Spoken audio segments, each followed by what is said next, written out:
Disassembling the main dash area, you will need a Phillips and 10mm socket with drive for this. Remove the Phillips screw on the bottom of the lower dash. Remove the trim panel on the left side of the dash, which has 2 clips. There is a Phillips screw underneath this panel. Remove it. There are 5 clips along the bottom of the lower dash panel. Gently pull this piece straight out to disengage it. Unplug the harness for the trunk release button.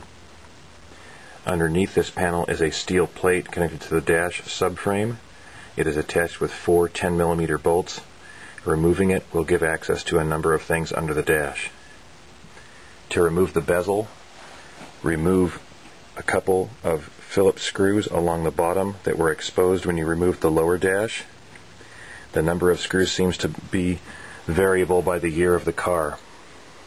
2 to 4 seems to be the number. Unlocking the steering wheel, lowering it down and scoping it straight out as far as possible may be helpful when you go to take the bezel off. Once you've removed the screws for the bezel and around the steering column, gently pull this piece off straight out. There are several clips all the way around that hold it.